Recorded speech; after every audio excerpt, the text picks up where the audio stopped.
Аман? Да, ова, цело Град Охрид, строг центар, трговски центар Амам, први кат со поглед кон главната улица и езерото. Овде е седиштето на неодамно отворениот бугарски културен клуб Цар Борис III. Сликата пред само 2 месеца на отварањето беше сосема поинаква.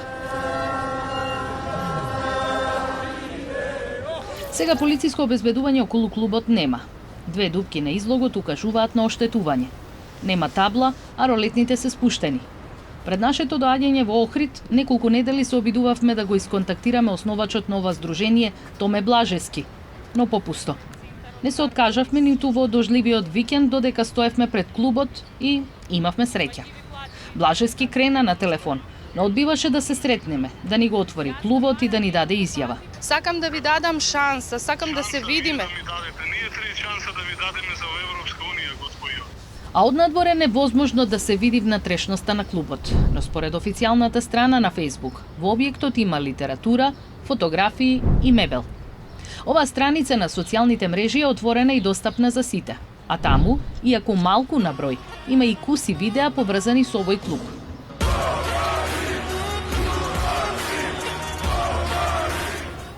Но и по 2 месеца, охриѓани не се рамнодушни кон овој објект. Велат, не им пречи клубот, но нечесна намера гледаат во името.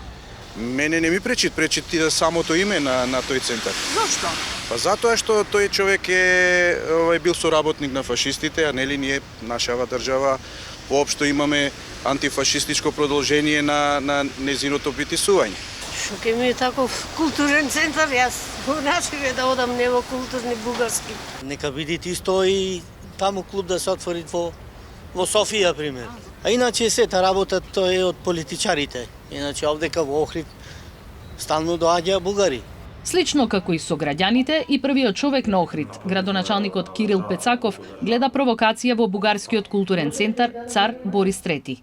Иако вели дека не бил изненаден што токму Охрид бил избран за седиште на ваков клуб.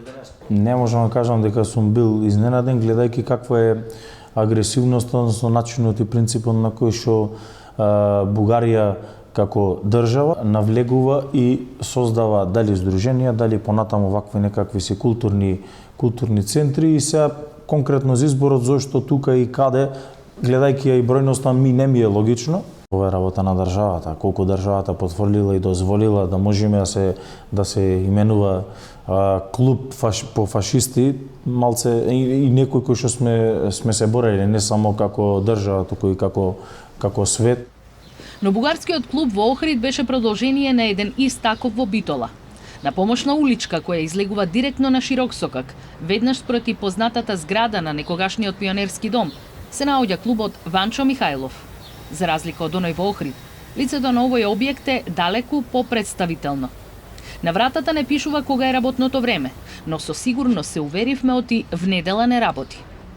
Немавме среќа ниту да го добиеме основачот Љупчо Ѓорѓиевски, иако претходно по неколку неделни обиди искомунициравме со него. Но недалеку од клубот наидовме на Пеце Цветковски, професор по физичко и туристички работник. Вели дека бугарскиот народ секогаш му бил пријатен, а земјата една од омилените за скијање. Но сигурен е оти со отварањето на вакви клубови не се придонесува за зближување на двата народа. Нашата историја покажува дека тој име историјата покажува дека има некои фашистички непријатно.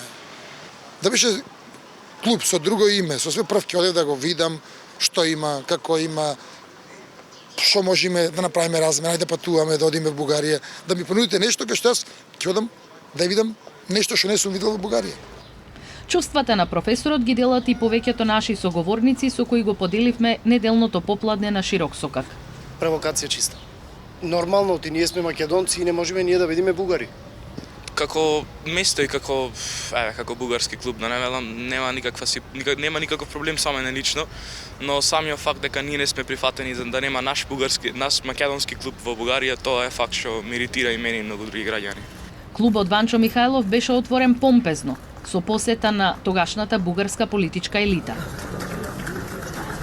Но кусо по отварањето беше опожарен. Сега пред Ванчо Михајлов нема полициско обезбедување. Нема ниту интерес од битолчани да го посетат, но остануваат лошите чувства, кои не сметаат дека ги приближуваат со соседниот народ.